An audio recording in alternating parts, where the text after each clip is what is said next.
Bonjour, je m'appelle Victoria Jonathan et je vais vous présenter une exposition dont je suis co-commissaire avec Bérénice Angremy, avec qui nous avons dirigé pendant 3 ans un festival de photographie créé par les Rencontres d'Arles en Chine qui s'appelle Timei Arles International Photography Festival qui a lieu à Xiamen dans le sud de la Chine.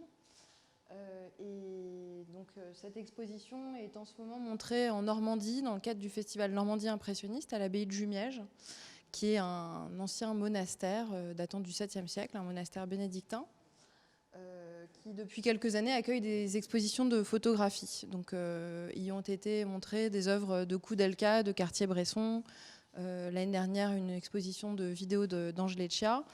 Et donc on peut y voir cette année 13 regards de photographes sur la rivière en Chine.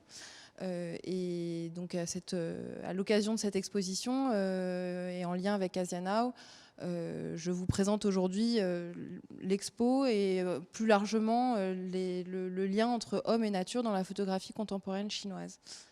Le titre de l'exposition est tiré d'un poème de Li Bai, qui est un poète de la dynastie Tang.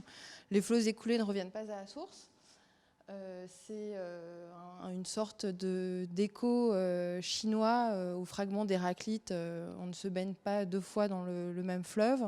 On a choisi ce titre pour l'exposition, évidemment parce qu'il est en lien direct avec la rivière, mais aussi avec l'idée que la nature est en perpétuelle transformation.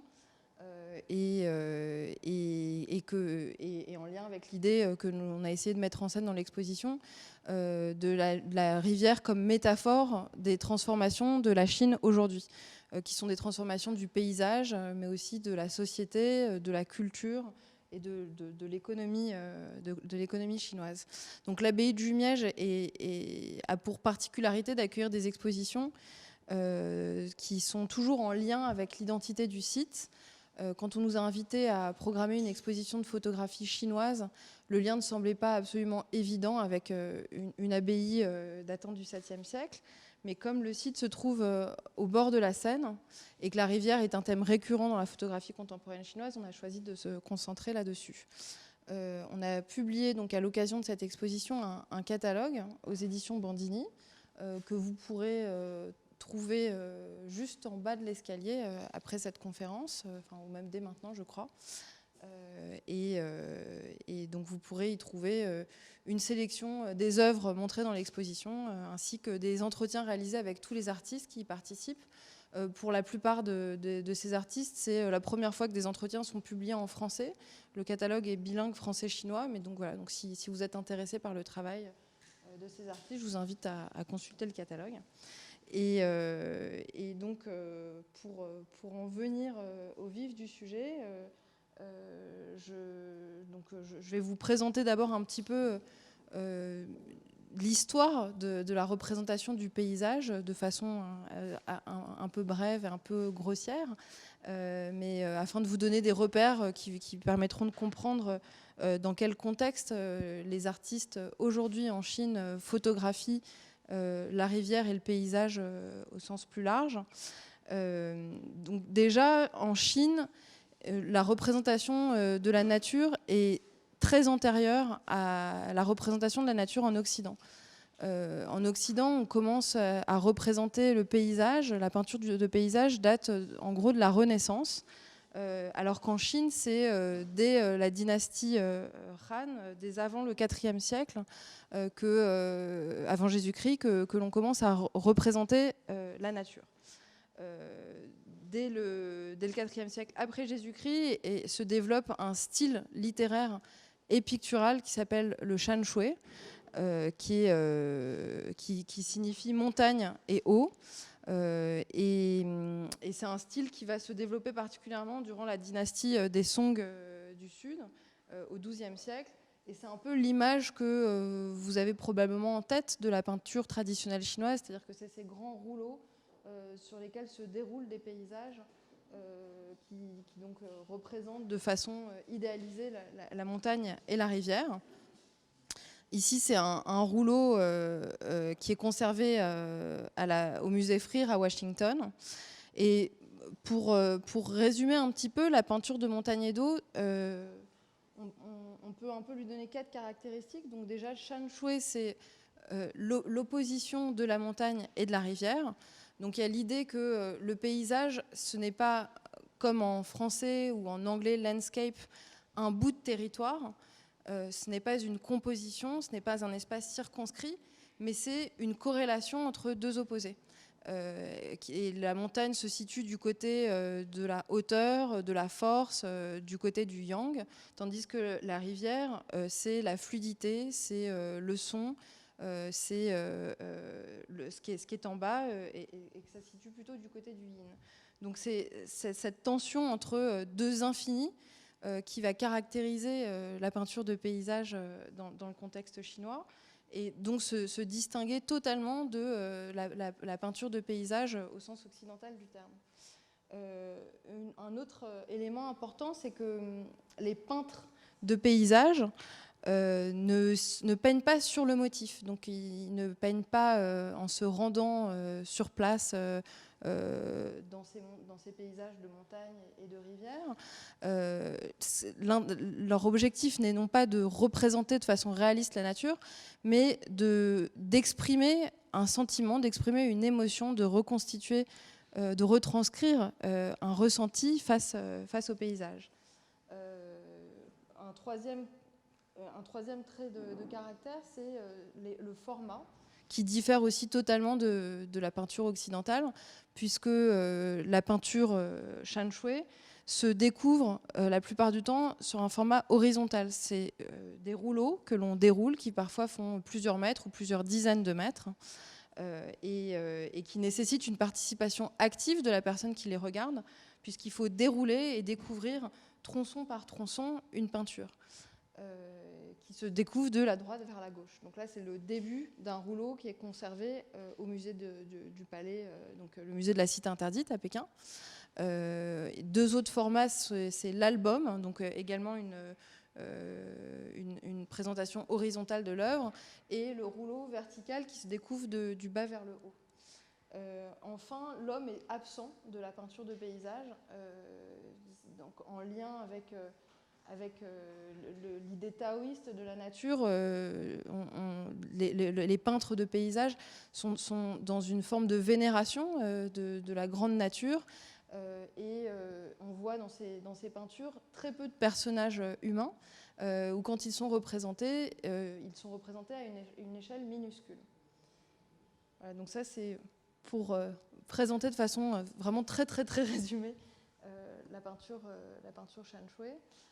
À partir de l'arrivée de la photographie, du médium photographique en Chine, donc au milieu du 19e siècle, se repose la question de la représentation du paysage. Donc la photographie, c'est une importation occidentale. Au moment des guerres de l'opium, ce sont des photographes européens qui accompagnent des missions coloniales ou militaires en Chine, et qui vont être dans un relevé topographique ou dans un relevé à des fins militaires du paysage chinois. Comme on le voit ici, donc Felice Beato, c'est un photographe explorateur britannique qui a accompagné plusieurs missions militaires dans les années 1850-1860. Et donc là, c'est une image qui est conservée au MoMA à New York, qui montre la baie de Dalian au moment où elle est saisie par l'armée britannique, donc au moment des guerres de l'opium. Je vous montre une autre image datant de quelques décennies plus tard, puisque là il s'agit d'un album publié en 1926. Mais dès le milieu du 19e siècle aussi, en Occident sont publiés des albums contribuant à la création d'un imaginaire exotique de la Chine et du paysage chinois, donc ce sont là par exemple les gorges, c'est le paysage des Trois Gorges que vous allez beaucoup voir par la suite et qui est beaucoup représenté dans le catalogue et dans l'exposition. Et donc c'est des images qui sont créées à la fin du 19e siècle par des photographes occidentaux, donc qui sont là pour quelques semaines, quelques mois, quelques années, qui rapportent des images d'un territoire qui est alors extrêmement mystérieux, puisque la Chine a été quasiment une terra incognita jusqu'aux guerres de l'opium, hormis les missionnaires jésuites qui s'y sont rendus au XVIIe et au XVIIIe siècle. On a très peu de connaissances directes de la culture chinoise en Europe. Et donc par le médium photographique, commence à se diffuser une image de la Chine à partir du milieu du 19e. Ces photographes occidentaux qui se rendent en Chine forment la première génération de photographes chinois. Donc beaucoup de ces photographes occidentaux ouvrent dans les villes qui ont été colonisées par les puissances européennes.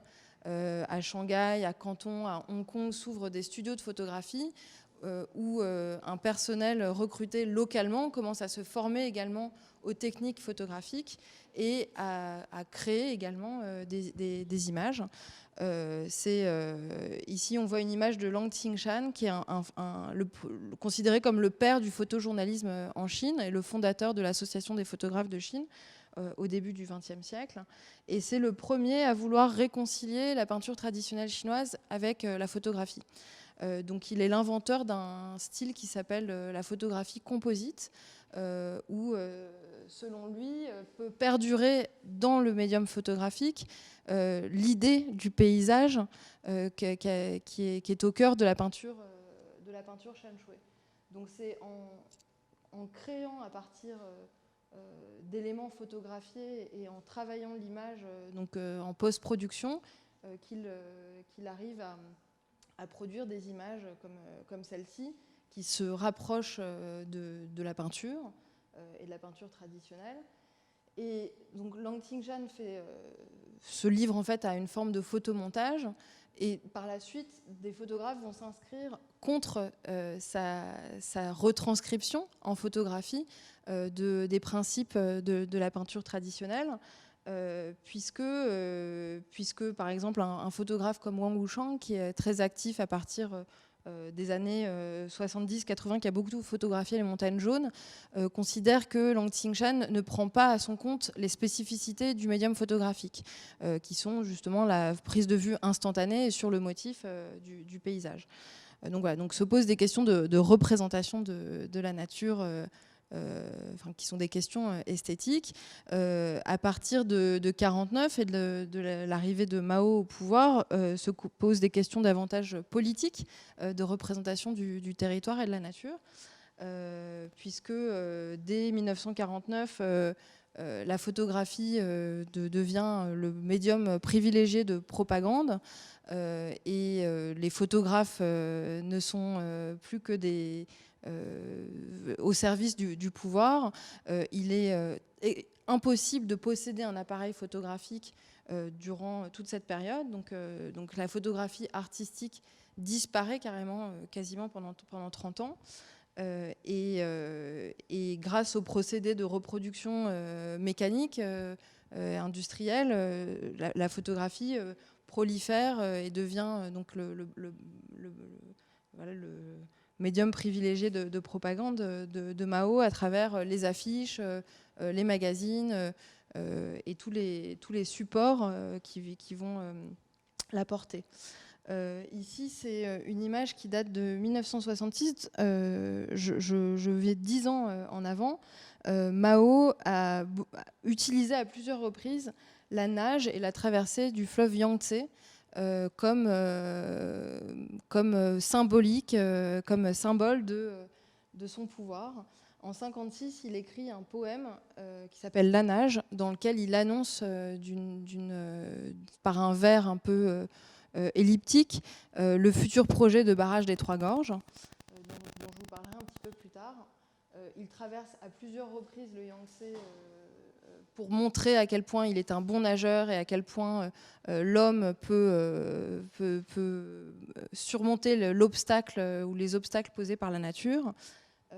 Et en 1966, alors qu'il est âgé de 73 ans, il se livre à une traversée du Yangtze à Wuhan. en 1 h 15. Donc c'est quelque chose qui semble a priori impossible, mais qui a été relayé comme tel. Et cette photographie est une des photographies les plus diffusées de l'ère maoïste, et elle est d'une certaine manière annonciatrice de la révolution culturelle qui va débuter quelques mois plus tard. En juillet 66, Mao est un peu en disgrâce, et donc il cherche justement à revenir au pouvoir avec cette grande idée de la révolution culturelle. Et donc cette image est utilisée dans la presse chinoise, dans la presse occidentale. En haut à droite, c'est une image qui a été publiée dans le magazine Life, le magazine américain Life. En bas à droite, c'est une traversée du Yangtze qui, dès 1967 et jusqu'à aujourd'hui, est une forme d'anniversaire, de célébration de la traversée du Yangtze par Mao en 1966. Et donc c'est véridique, et c'est un événement qui a été photographié par un photographe contemporain que vous verrez un petit peu plus tard, qui s'appelle Zhang Kechun. Chaque année, au mois de juillet, a lieu donc une traversée commémoratrice du Yangtze et de cette traversée héroïque par Mao en 66. Voilà, donc ça c'est pour illustrer le fait que l'idéal classique d'harmonie entre l'homme et la nature est complètement renversé avec l'arrivée de Mao au pouvoir, au profit d'un fantasme de conquête de la nature par l'homme, qui va trouver son exemple paroxystique dans le Grand Bond en avant et dans, par exemple, la campagne qui est menée durant le Grand Bond en avant pour tuer tous les oiseaux, tous les moineaux qui menacent les récoltes. Donc le Grand Bond en avant a pour objectif de hisser la Chine au niveau des puissances européennes et notamment de l'Angleterre, qui alors est l'une des plus grandes puissances mondiales. Durant le Grand Bond en avant, Mao ordonne à tout le peuple de tuer les oiseaux qui menacent d'aller grignoter les récoltes. Et ça crée en fait un chaînon manquant dans l'écosystème, puisque les moineaux mangeaient les insectes qui vont directement manger les fruits, enfin, le fruit des moissons. Et donc c'est un désastre comme beaucoup d'autres durant cette période. Et voilà, qui illustre un peu l'absurdité de cette volonté de conquête à tout prix de la nature par des politiques volontaristes. Donc l'exposition à Jumièges se divise un peu en 3 groupes d'œuvres. Donc c'est des œuvres de 13 artistes qui ont été produites dans les 20 dernières années, enfin très exactement entre 1995 et aujourd'hui.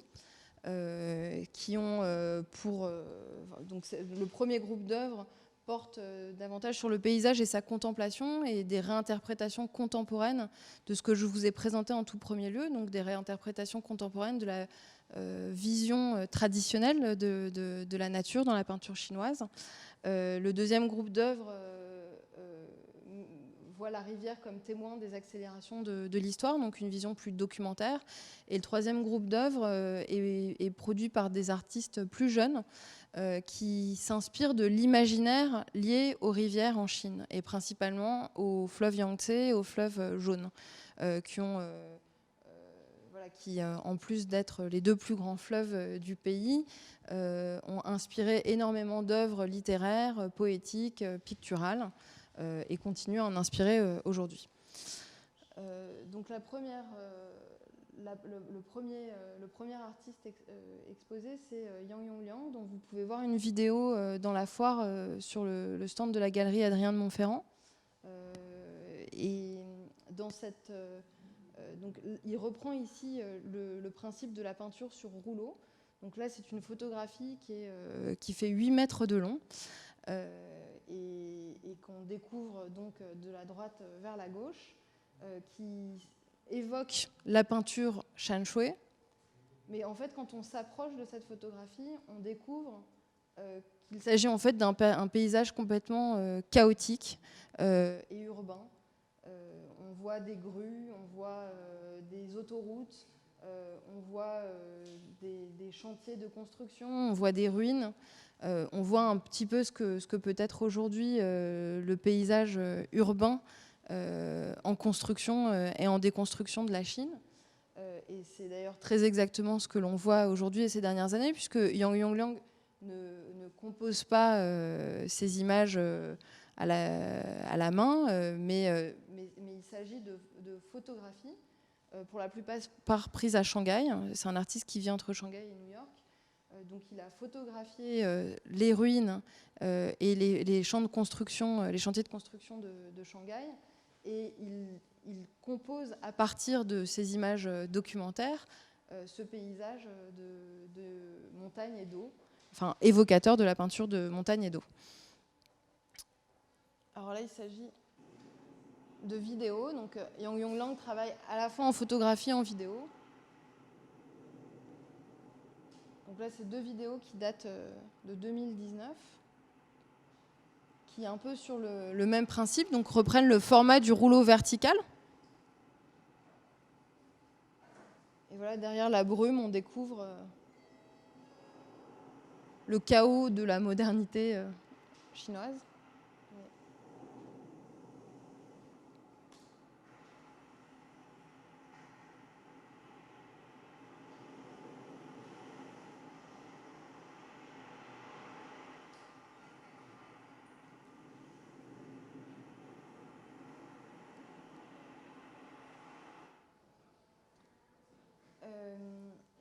Ici, je vous montre une série d'œuvres d'un artiste qui a une trentaine d'années, qui s'appelle Suetaka, qui a étudié le photojournalisme à l'université de Rochester aux États-Unis, et qui, lors de ses études, a lu ou relu les grands classiques de la littérature chinoise, et notamment le Livre des Odes, qui est le premier recueil poétique connu, dont les textes datent dès avant le IVe siècle avant Jésus-Christ.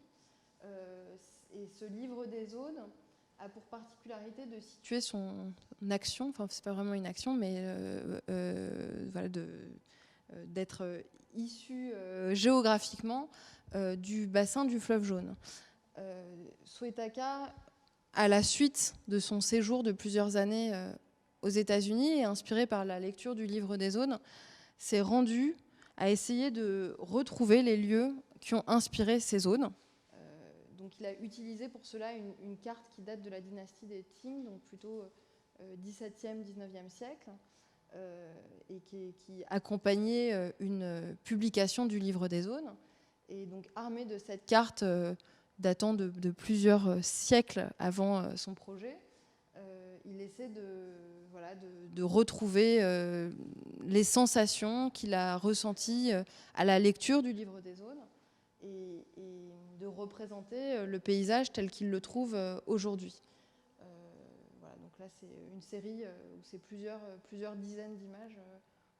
Dans l'exposition à Jumièges, on en montre une dizaine seulement. Et ici, je vous en montre 5. Dans la même mouvance, Suetaka poursuit depuis 2007 un projet qui s'appelle Grottes Célestes. Les Grottes Célestes, c'est les lieux de passage entre la terre et le ciel, entre le monde des vivants et le monde des morts.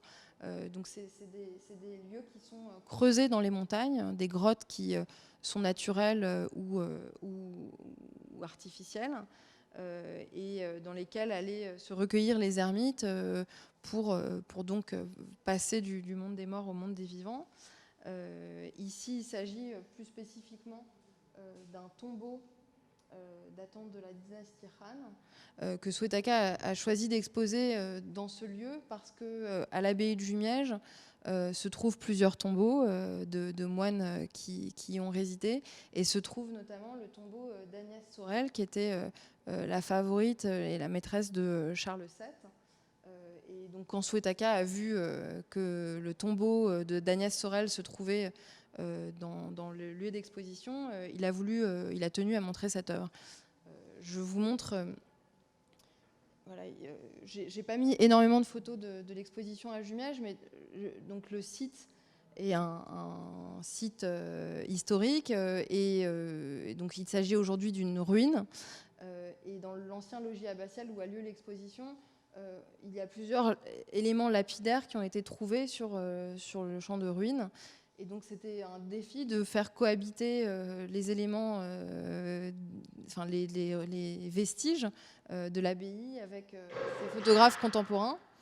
Et c'était en même temps un programme intéressant puisqu'il s'agit aussi de deux visions du patrimoine qui sont assez opposées. Donc voilà, on passe à la séquence suivante qui est un artiste qui s'appelle Wodan et la série Simple Song qui date du début des années 2010. Dans cette série, Wodan fait non pas référence à la tradition picturale chinoise, mais il fait référence au tout début de la photographie en Chine et à une technique photographique qui s'appelle le collodion sur plaque humide. Voilà, donc là, c'est un exemple de plaque de verre qui sert de support à la révélation de la photo. Et c'était la technique utilisée par les premiers photographes européens dont je parlais tout à l'heure. Donc c'est vraiment les tout débuts de la photographie en Chine, à la fois dans la forme et dans le fond, puisque la communauté que Luodan choisit de photographier, c'est une communauté qui vit dans le Yunnan, dans le sud-ouest de la Chine, à proximité d'une rivière qui s'appelle la rivière Nu.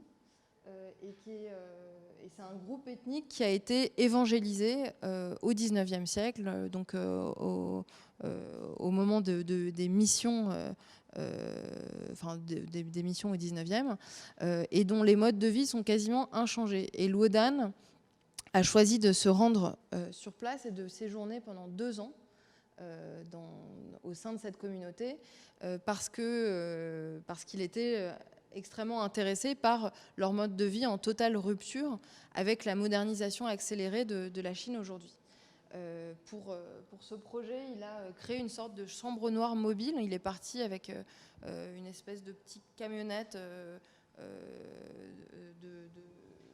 il a sillonné la région et il se rendait à la messe tous les dimanches, essayait de repérer des habitants de la région et il leur proposait d'aller poser à proximité de cette rivière qui est également inspiratrice de tout un lot de légendes et de croyances locales qui sont venues matiner le christianisme dont se réclament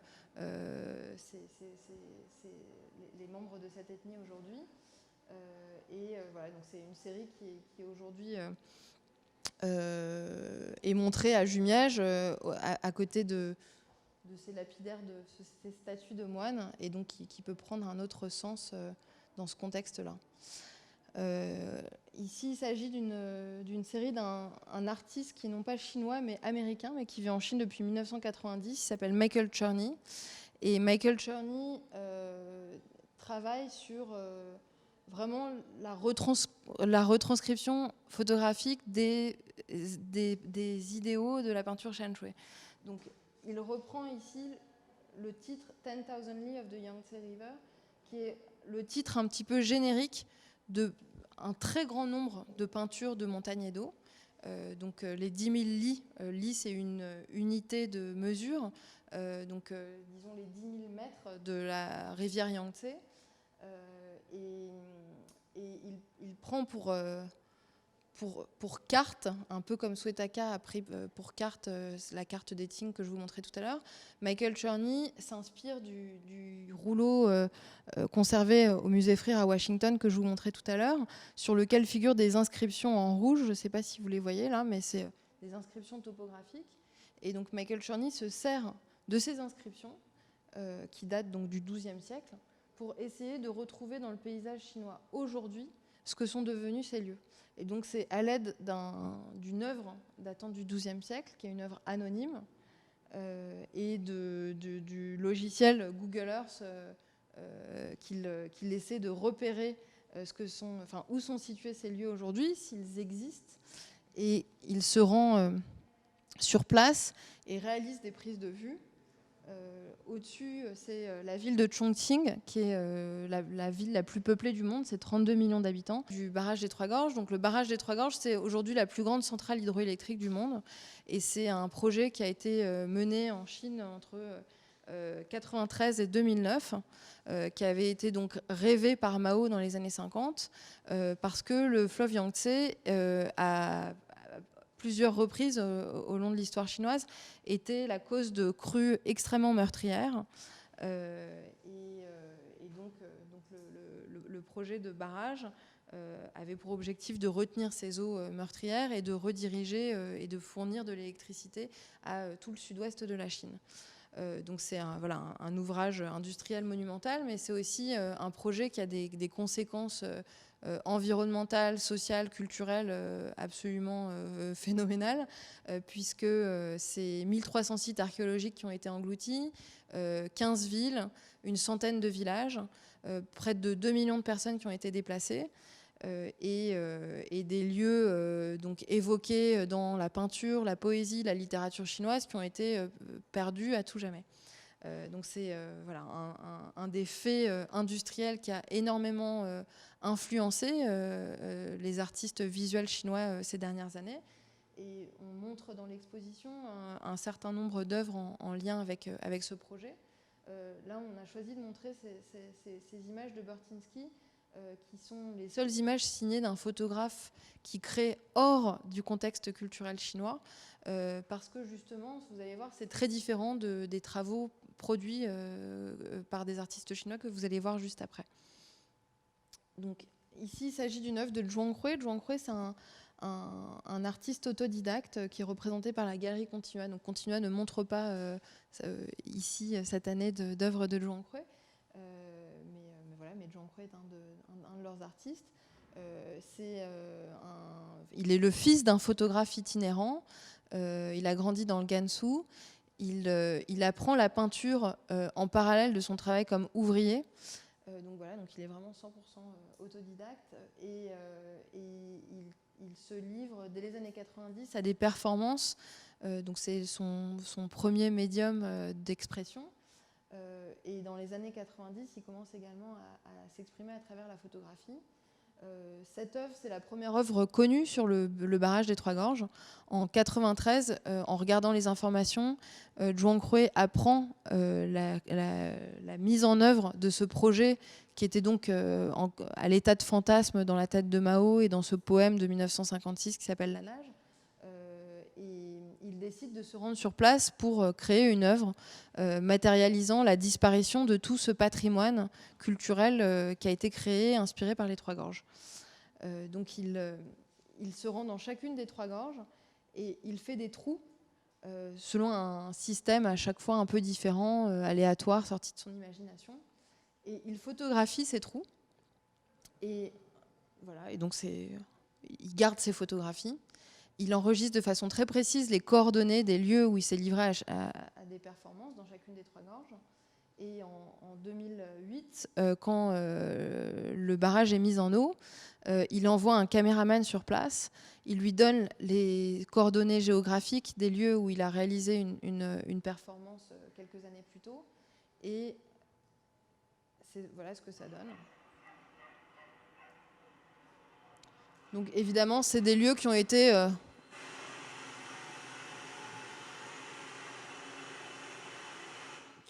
recouverts, submergés. Donc je vous montre très très brièvement ces vidéos parce que chacune d'entre elles dure 30 minutes et c'est donc très répétitif.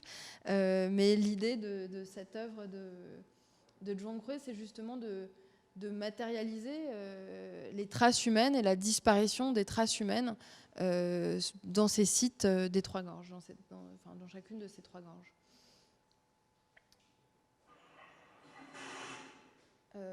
Ici, il s'agit d'un groupe d'œuvres de Chen Tiolin, également sur le barrage des Trois Gorges, mais d'un point de vue plus personnel et autobiographique, parce que Chen Tiolin vient d'une petite ville qui s'appelle Wanxian, qui est une des villes qui ont été partiellement détruites par les travaux du barrage. Et quand elle se rend en 2002 dans sa ville natale de Wanxian pour voir ses parents, elle vient de terminer ses études et elle assiste impuissante à la destruction de quartiers qui ont été les quartiers de son enfance. Et elle décide dans l'urgence, en quelques jours, de filmer la destruction de sa ville natale et de mettre en scène, de se mettre en scène et de mettre en scène certains de ses amis dans une reconstitution, un reenactment de l'opéra traditionnel de Pékin, Adieu ma concubine.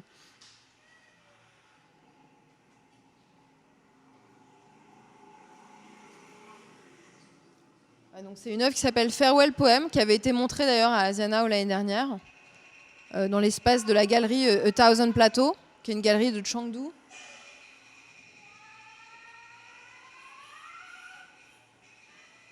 Et c'est une œuvre qui mêle documentaire,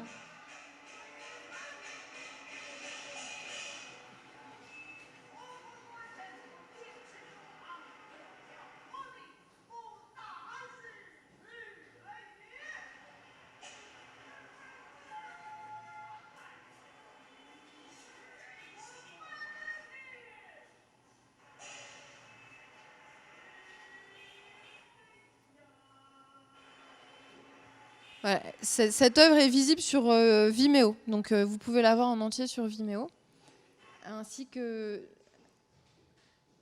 3 autres œuvres que Chen Qiulin a créées à la suite de Farewell Poem. Donc Farewell Poem, c'est vraiment la première qu'elle crée dans un état de choc en 2002. Et entre 2002 et 2008, elle réalise 3 autres vidéos.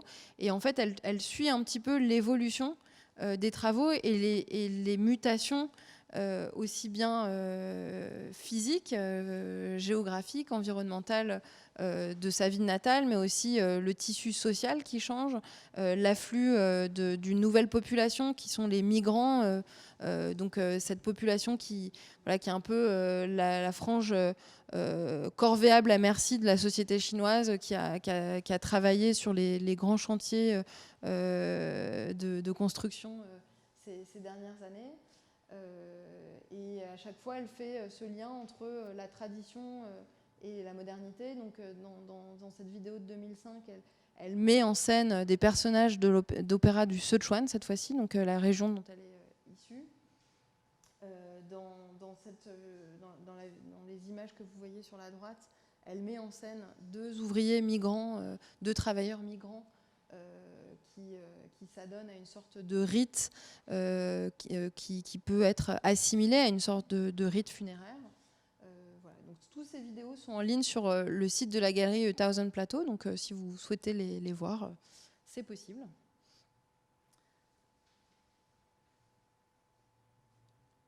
Mu Ge, c'est également un artiste qui vient de la région des Trois-Gorges. Et c'est une période qui est un tout petit peu postérieure à celle durant laquelle Chen Qiulin a créé son groupe de vidéos. Mu Ge, donc cette série s'appelle Going Home. Et c'est un projet qui en fait a encore cours aujourd'hui, où à partir de 2004, de la même façon, Mu Ge se rend régulièrement dans sa ville natale pour voir ses parents chaque année pour le Nouvel An chinois. Et il constate chaque année les bouleversements causés par les travaux de ce grand barrage. Et il a l'impression en fait de traverser un rêve qui est le sien, mais qui est aussi celui de ses congénères, des habitants de sa ville natale, mais aussi d'autres villes qui sont métamorphosées par les travaux du barrage des Trois-Gorges. Et ça donne cette série qui est très onirique, nimbée dans un brouillard qui pourrait être celui qui remonte de la rivière, mais qui pourrait être aussi celui de la poussière causée par les travaux ou par la pollution causée par les travaux et par cette nouvelle activité industrielle. Et en regard de cette série de Mu Ge, on montre le travail d'un photographe de la même génération, qui est un photographe qui a moins de 40 ans, qui s'appelle Liu Ke. Et Liu Ke, lui, ne vient pas de la région, mais son père et sa famille paternelle viennent de la région des Trois-Gorges. Et en 2008, quand sa grand-mère décède, il décide de se rendre sur les terres dont il est originaire et qu'il ne connaît pas, donc il s'y rend pour la première fois. et c'est l'après travaux du barrage. Donc c'est voilà, à gauche le bateau de touristes qui récite un discours tout fait, un peu de propagande sur la grandeur de ce site dans la tradition littéraire chinoise et ce qu'il est devenu aujourd'hui, la grandeur de la Chine moderne. Et des populations qu'on voit souvent en déplacement dans la série de Liu-Ke. Ces bateaux qui traversent la rivière Yangtze. On montre également, en regard des œuvres de Muge et de Liu-Ke, des extraits du film de Tia Zhangke Still Life que vous avez peut-être vu parce qu'il a été... il avait connu un certain succès en France à la suite du prix qu'il avait reçu à Venise en 2006. Still Life, c'est donc un film qui met en scène un ouvrier migrant qui s'appelle San Ming, qui se rend dans une ville des Trois-Gorges qui va bientôt être submergée pour retrouver sa femme, dont il est séparé depuis 15 ans. Et il a une adresse notée sur un petit papier. En arrivant dans la ville dont sa femme est originaire, on lui rit au nez quand il donne l'adresse notée sur un petit papier parce que c'est un lieu qui a disparu, qui est déjà englouti par les eaux. Et il décide finalement de rester pour une période pour quelques semaines dans cette ville parce qu'il y trouve du travail, qu'il y a beaucoup de lieux à détruire, beaucoup de lieux à construire. Et ce film de Tia Zhangke a en fait été réalisé, ce qu'on sait moins, c'est qu'il a été réalisé au même moment qu'un documentaire sur le peintre Liu Xiaodong. Liu Xiaodong, c'est un des plus grands peintres contemporains chinois, qui est un peintre néo-réaliste dont on voit une œuvre en haut. Liu Xiaodong est un ami de Tia Zhangke depuis les années 90. Et depuis les années 90, Tia Zhangke nourrissait le rêve de réaliser un documentaire sur son ami, artiste. Et en 2005, Liu Xiaodong dit à Tia Zhangke qu'il se rend dans les Trois-Gorges pour y réaliser une série de peintures donc, sur le motif. Sur ce qui est en train de se produire dans cette région de la Chine et qui est absolument sans précédent dans l'histoire chinoise. Et Tia Zhangke part avec lui, fait des images de Liu Xiaodong et en fait il est lui-même frappé par ce qu'il voit et il décide de produire en plus du documentaire une œuvre de fiction qui sera Still Life. Et ce qui est intéressant, c'est qu'en fait dans les deux films, on a un certain nombre d'images qui sont exactement les mêmes. Donc à partir du même matériau réel, il y a 3 régimes de représentation qui sont la peinture de Liu Xiaodong, le documentaire de Tia Zhangke et le film de fiction de Tia Zhangke. Et ce qui est intéressant, c'est qu'il y a des allers-retours permanents entre le documentaire, la fiction, la réalité, l'imaginaire, puisque donc, non seulement des images se trouvent représentées dans la peinture, dans le documentaire et dans le film de fiction, mais aussi des personnages, et notamment le personnage principal du film Still Life, qui en plus est le cousin de Tia Zhangke, pour l'anecdote, et qui lui-même était ouvrier avant de devenir acteur des films de Tia Zhangke. Donc voilà, donc il y a cet aller-retour un peu vertigineux entre réalité et fiction, qui est quelque chose qu'on retrouve aussi dans le travail de certains des photographes exposés à Jumièges. Le dernier groupe d'œuvres qu'on a intitulé Récit Fleuve, c'est ces photographes qui sont un peu plus jeunes, qui ont une trentaine d'années et qui travaillent donc plus nourris par un imaginaire lié au fleuve. Donc ici, il s'agit d'œuvres de Zhang Xiao, c'est une série qui s'appelle Day. Zhang Xiao, c'est un photographe qui était un photographe journaliste qui travaillait pour le grand quotidien de Chongqing au début des années 2000. Il vit aujourd'hui à Chengdu. Et donc, pendant quelques années, en parallèle de son travail pour ce quotidien, Zhang Xiao photographie la ville de Chongqing. Et la ville de Chongqing, c'est donc une ville qui a énormément changé au milieu des années 2000, puisqu'elle a accueilli une grande partie des populations déplacées par le barrage. et donc une grande partie de population qui venait plutôt d'un milieu rural. Donc il y a eu pendant quelques années une collision un peu bizarre entre voilà, cette ville tentaculaire qu'est Chongqing et ces nouvelles populations qui y vivaient. Et à l'époque, Zhang Xiao n'était pas l'artiste connu qu'il est aujourd'hui. Il avait très peu de moyens. Et donc, c'est avec un petit appareil photographique, enfin un petit appareil photo Olga en plastique qu'il a réalisé toute cette série. Ce qui donne cet effet visuel qui n'était pas du tout voulu par l'artiste, mais qui est lié un peu à la contingence de ces moyens de l'époque. Et qui donne un côté un peu théâtral aussi à ces images. Une autre série de Zhang Xiao qui est réalisée quelques années plus tard, que vous avez peut-être vue parce qu'elle a été pas mal montrée en France à la suite du prix HSBC qu'il a reçu en 2010, je crois, ou 2011.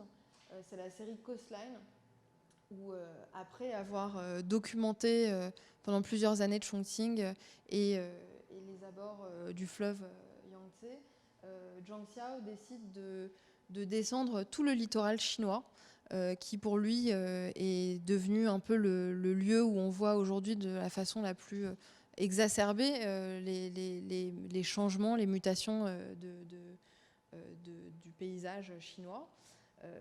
Et donc, en suivant tout le littoral chinois, il a donc réalisé cette série. C'est des photos qui ne sont absolument pas posées et qui montrent pour ici un peu l'avènement d'une société de loisirs, d'une société de consommation dans les années 90 et 2000.